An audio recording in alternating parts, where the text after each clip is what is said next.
Well, actually, Got him! 2 meter. My cords might not be long. Oh.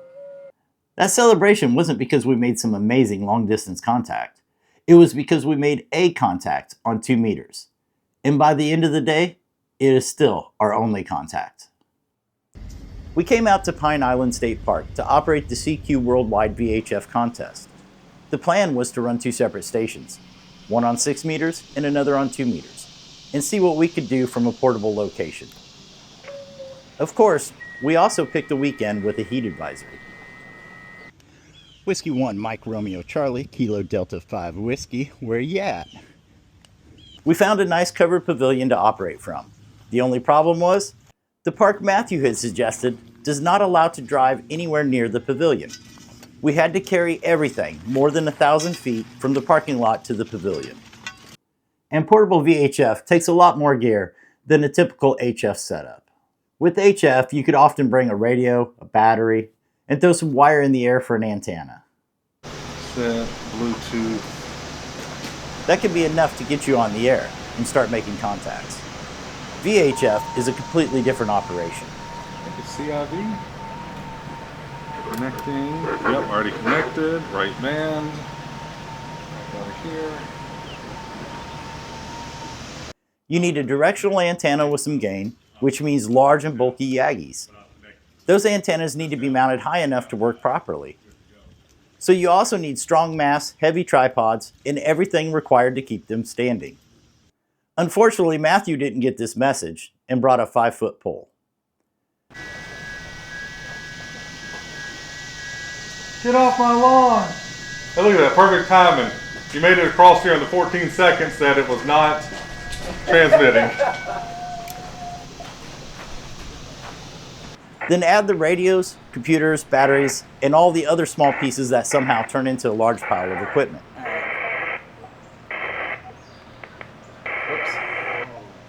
We don't need ridge. Oh, I don't know how it happened, but the rig runner was on top of a dead fly, like a stink bug or something, and there was like 50 ants on top of it eating it. And because we were operating 2 bands, we had 2 complete stations to carry and assemble. I got what? I didn't bring one. Yeah, you do. You have one right behind you. We spent a lot more time carrying equipment and setting everything up than I spent filming. Oh, I did bring that. Yeah. But eventually we had both stations on the air. 6 meters started producing some contacts. Oh, see KQ4FOB Rick out there. So this ham is in Illinois. So we've got in Illinois, Ohio, South Carolina.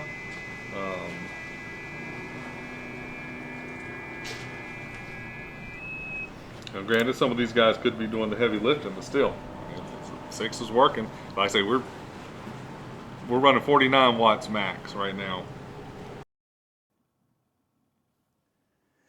It was not extremely busy, but there were enough stations out there to keep us operating. Matthew would make a contact and call out the state he had just worked. We worked stations in several different directions. And one of the interesting parts was seeing the 6-meter Yagi actually behave like a directional antenna. Matthew pointed it west and worked Texas. He turns it toward the northwest and worked Ohio. It was a nice real-world demonstration that the antenna was doing exactly what it was supposed to do.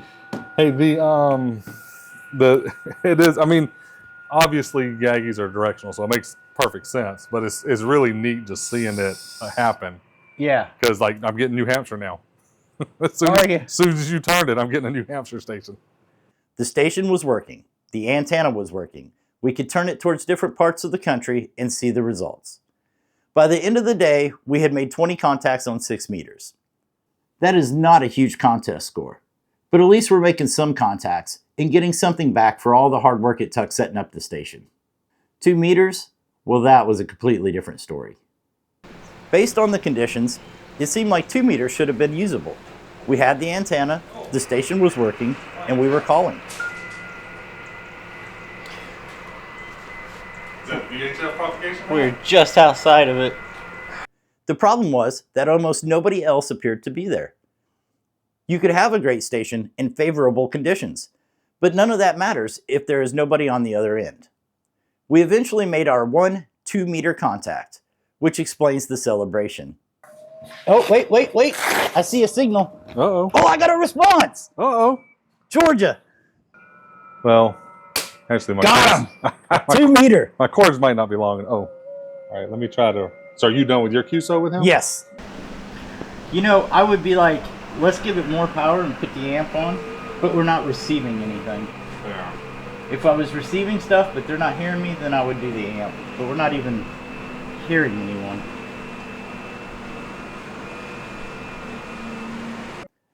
At that point, we had carried an entire dedicated 2-meter station, more than 1,000 feet, assembled a large Yagi on a mast and tripod, operated through a heat advisory, and finally found one person to contact.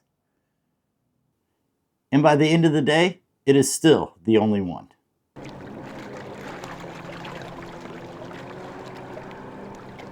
Once we were finished, all the equipment had to come back down and be carried more than 1,000 feet back to the vehicles. Portable VHF can be a lot of fun. There is something satisfying about putting together a station, aiming an antenna, and seeing that direction make a real difference.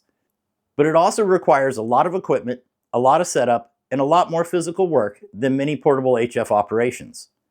For that effort to be worthwhile, there has to be enough activity this just on the goes air. to show, like they always say, if you say the bands are dead, nobody gets on the bands, and so it proves that the bands are dead. But if you don't say the bands are dead, or you have a contest and everybody turns on their radios, guess what? The bands are alive. 6 meters gave us 20 contacts, and at least made the trip interesting. But after all the work required to build a second station for 2 meters, 1 contact was not enough to justify it. Yeah, I like these cables with the miscellaneous adapters, but I need to buy more and more adapters. All right, I'm getting... You need to get away from adapters and get the real cables. But see, I like to have like... But you I'd like to have set these up 2 different cables. stuff. Yeah, so that way those 2 cables I could use for anything if I got enough adapters. Would I operate portable VHF again? Maybe 6 meters if I wasn't under a heat advisory and we was closer to the pavilion. The antennas worked, the station worked. The only thing missing was everybody else. Like Harbor Freight Light Solar, turned it into a mesh-tastic node and installed it on the pavilion at the park. And so that park now has a permanent mesh-tastic node. Thanks for watching. All right, might be in business in 1 second. Let's see. Turn this power down just a little bit. Give it about 4 watts in.